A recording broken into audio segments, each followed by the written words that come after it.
Hoje nós vamos falar de outro padrão da prova de linguagens do Enem, que é a internet. Todos os anos cai internet na prova de linguagens do Enem. Você pegar os arquivos das provas anteriores, pega e baixa lá as provas anteriores do Enem, dá um Ctrl F, que é como você faz para localizar uma palavra dentro do PDF, e procura por internet, tecnologia, redes sociais e vê se você vai conseguir encontrar uma edição do Enem que não tenha essas expressões. Todo ano aparece. E aí existe um conteúdo a ser estudado que a abordagem que o Enem dá para a internet é como uma ferramenta de tecnologia positiva. É algo que nos ajuda. Professor, mas a internet vicia, a internet não sei o que lá, a internet tem feito... Sim, eu sei que a internet tem vários malefícios, mas quando o Enem aborda isso, ele aborda o aspecto negativo do comportamento das pessoas no uso da internet, mas nunca a internet como uma ferramenta negativa. A internet é uma ferramenta extremamente positiva. Você não pode reclamar e dizer que a internet é o problema, sendo que você só está tendo acesso a mim e ao meu conhecimento graças à internet. Se não fosse a internet, você não tava. Então, o YouTube, que nós estamos aqui, é um problema para você estudar? Não, o YouTube pode ser uma salvação. Tem gente conseguindo vaga na universidade só com aulas que assiste gratuitas no YouTube. Agora, se você entra e começa a ver um vídeo que é puramente entretenimento, tem problema ver entretenimento no YouTube? Não, de vez em quando tá tudo certo. Mas começa a ver só entretenimento e não usa ele a teu favor, aí tá te prejudicando nos estudos. Aí você tá usando o YouTube pra procrastinar. Mas você entende que o problema não é o YouTube em si, e sim o uso que você faz dele? E sabendo disso, isso era um conteúdo que fazia a gente acertar várias questões que o Enem cobrou abordando a internet. A primeira delas que eu vou te mostrar é de 2021, quando cobrou o texto Thumbs Up. Thumbs Up falando sobre o que o Facebook ia fazer. Pode ver como o texto já começa com um ponto positivo para o Facebook. Então, já vai falar de algo positivo que o Facebook fez. Quer dizer, mesmo que você não tivesse assistido essa aula, não tivesse assistido e aprendido sobre esse padrão de cobrança do Enem, já tem ali, ó, ponto positivo. Vou falar de alguma coisa que o Facebook fez de legal. Daí, quando você vai para o enunciado e para as alternativas, diz assim: o texto relata que uma rede social virtual realizará sua maior mudança de design dos últimos anos. Esse fato revela que as tecnologias de informação e comunicação, então perceba, a pergunta é sobre as tecnologias de informação e comunicação como um todo. O que elas fazem? Elas são terríveis, as pessoas viciam, não tem mais convívio social, presencial, agora é só tudo virtual. Não, nunca vai ser isso. As tecnologias de informação são positivas. E aí, quando eu tô falando de uma mudança que uma rede social vai passar, ela vai ter que ter alguma mudança que seja um aspecto positivo pra gente. Se você começar vendo as alternativas e descartando aquilo que é negativo, já dá pra descartar muita coisa. Letra A, buscam oferecer mais privacidade. Poderia ser, né? A rede social vai passar a oferecer mais privacidade, mas daí já me parece um contrassenso. Então por que seria uma rede social se você quer mais privacidade? Bom, mas se as pessoas estiverem buscando privacidade, pode ser. Letra B, assimilam os comportamentos dos usuários. É uma boa, né?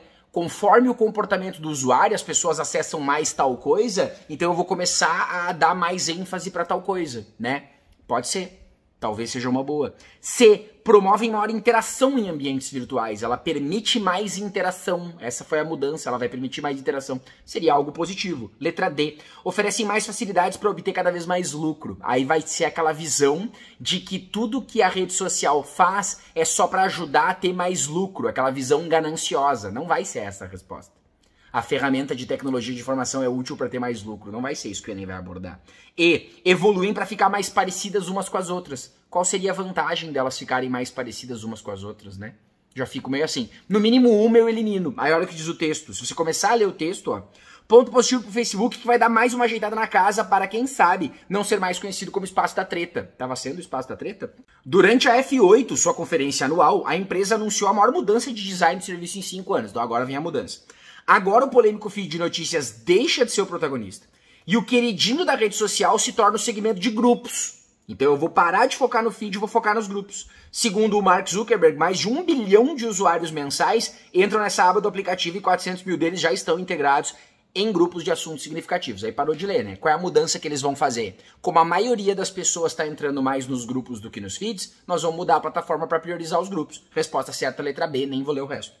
Letra B, assimilam os comportamentos dos usuários. A partir do comportamento do meu usuário, eu vou mudar minha ferramenta para me adaptar ao que ele quer. Então, por exemplo, quando é que eu tive a ideia de fazer esses vídeos?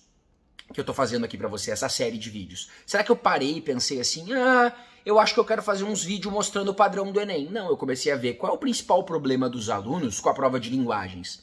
Eles não identificam um padrão de cobrança em linguagens. Eles acham que linguagens é só interpretação e que vai cair lá 45 questões aleatórias e que eles têm que saber ler e interpretar na hora. Então eu vou fazer um vídeo que mostre que isso não é verdade. É a partir do comportamento do meu usuário que eu vou buscar assimilar. Então você estar conectado com o contexto, com a intenção e saber como vai ser abordada a ferramenta, como vão ser abordadas as ferramentas da internet, ajuda a resolver muita questão na hora do Enem, como essa também do ano de 2020. Nós temos outra questão aqui aparecendo, ó, que trouxe aquela imagem ali um pouco meio na incógnita, a gente fica ali, né? A realidade virtual é uma tecnologia de informação que, conforme sugere a imagem, tem como uma de suas principais funções. Então, é uma tecnologia de informação. Isso aí aparece muito, né? Tecnologias de comunicação e informação são as TICs. Para você que não conhece as competências e habilidades do Enem, se quiser dar uma lida, tem uma competência que é só sobre as tecnologias de informação e de comunicação. Então tem 4 habilidades sendo cobradas, centradas totalmente nisso. Isso cai muito na prova do Enem. E aí, se você tivesse a noção, para que serve a realidade virtual? Serve para algo positivo para a gente. Algo bom, algo que nos ajuda. O que a realidade virtual nos ajuda? Vamos olhar para a imagem e ver as alternativas. A. Promover a manipulação eficiente de conhecimentos. Eu já não gosto da palavra manipulação, mas aqui não está com sentido negativo, né? De conhecimentos e informações de difícil compreensão no mundo físico. Então, a realidade virtual ela nos permite manipular coisas que são difíceis de manipular no mundo físico. Não me parece que é essa a intenção da realidade virtual, né? Ela é muito mais uma simulação do que algo que nos permite atingir níveis que no mundo físico a gente não atingiria. Eu não gosto dessa alternativa.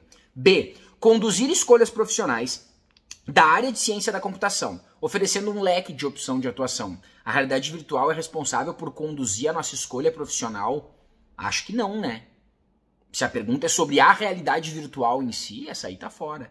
C. Transferir conhecimento da inteligência artificial para as áreas tradicionais, como as de ciências exatas e naturais. Mas todo o conhecimento que está lá na inteligência artificial fomos nós que colocamos. Essa questão está cobrando que você saiba que não é o caminho contrário. É a gente que alimenta a tecnologia. Tá fora. D. Levar o ser humano a experimentar mentalmente outras realidades, para as quais é transportado sem sair do seu próprio lugar. Me parece interessante e é o que está acontecendo na imagem, né? Tem uma pessoa ali com várias realidades possíveis que ela pode atingir. Letra D me parece ótima. Agora olha a letra E. Delimitar tecnologias exclusivas de jogos virtuais, a fim de oferecer maior emoção ao jogador por meio de outras realidades. Delimitando que a realidade virtual só pode ser usada naquele ponto. Isso seria um aspecto negativo da ferramenta. Que a ferramenta não tem a capacidade de ampliar para outras possibilidades e ela é exclusiva de jogos. Falso. Não tem como ser a letra E, resposta a letra D. Então, olha como tá caindo no Enem, né? Pergunta sobre realidade virtual, que é algo que está em pauta, em discussão no mundo. As mudanças nas redes sociais, como o Facebook, que foi trazida na outra questão.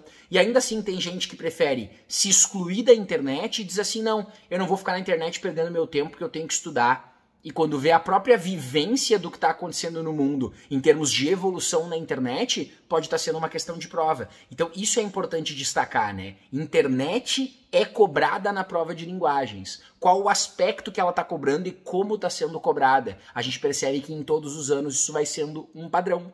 Caiu em 2021 que a gente já viu, caiu em 2020 que a gente viu agora e caiu em 2019. E essa é a minha questão favorita que caiu da internet. Porque ela traz um texto pequeno e diz assim... No contexto das novas tecnologias de informação e comunicação, a circulação de saberes depende da... Se você parar para pensar nesse enunciado e olhar para as alternativas, você mata sem ler nada do texto. Só tem uma alternativa possível. A circulação de saberes na internet depende do quê? Então pensa comigo. Para que precisa na internet circular um saber? Aqui nós estamos tendo nesse vídeo um saber que é compartilhado. Eu estou dando uma informação que eu tenho para vocês nesse vídeo. E aí vocês vão lá nos comentários, e eu espero que vocês usem os comentários, e comentam se acharam o vídeo legal ou não, comentam outra questão que fizeram em que apareceu isso aí também, comentam que colocou isso nos seus estudos e agora viu o seu desempenho melhorar. Vocês estão comentando ali e contribuindo para quê? Para mais conhecimentos. Tá rolando uma circulação de saberes, uma circulação de conhecimento, graças a gente falar. Tu só tá tendo acesso a esse conhecimento que eu tô te passando porque eu resolvi contribuir para esta rede desta plataforma e gravar esse vídeo. É graças à minha contribuição. E você pode ajudar alguém que está passando pelo mesmo que você, comentando algo nos comentários. Isso é a circulação de saberes. Então, do que depende? Da otimização do tempo, da confiabilidade dos sites, da contribuição dos usuários, da quantidade de informação ou da colaboração de intelectuais para circular saber na internet. O que tu precisa? Letra C, contribuição dos usuários.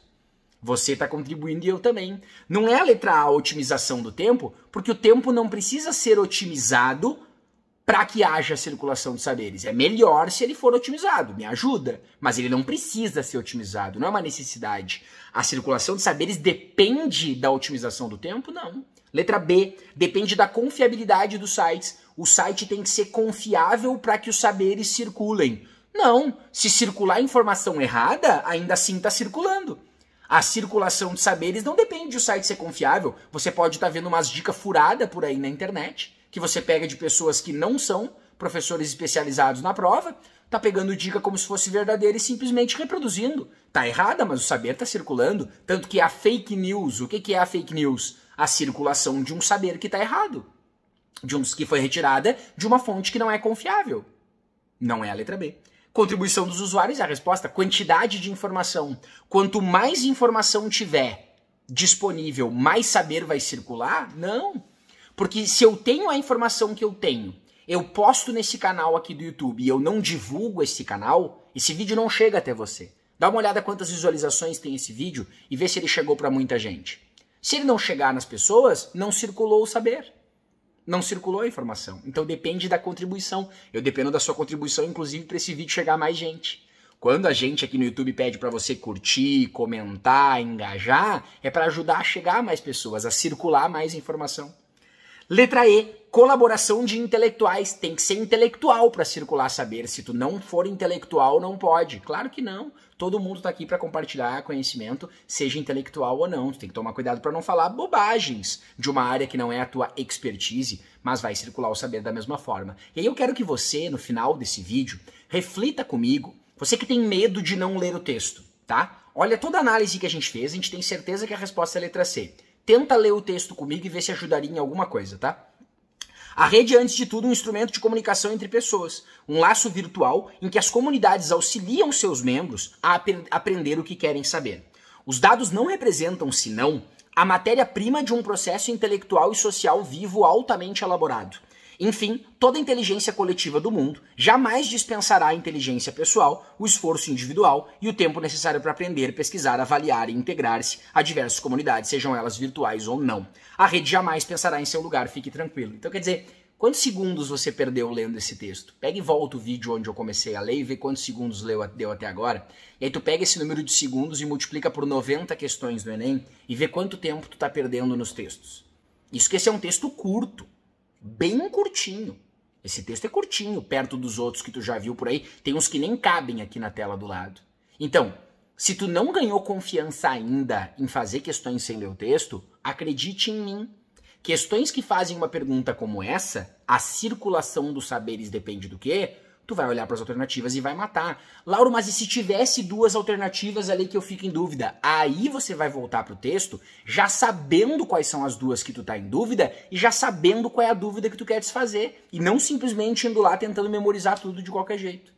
Esse é o grande segredo da prova e esse é o segredo para você fazer linguagens mais rapidamente. Então eu tô tentando com esses vídeos te dar mais confiança, acho que eu tô conseguindo, me responde se eu tô conseguindo, e tô tentando te ajudar a fazer mais rápido. Porque eu sei que o tempo é um problema grave na prova do Enem. Então eu vou continuar tentando te ajudar com essa série de vídeos sobre três questões de linguagens que sempre aparecem na prova do Enem e que mostram um padrão da prova. Segue firme nos teus estudos aí. Nos vemos numa próxima.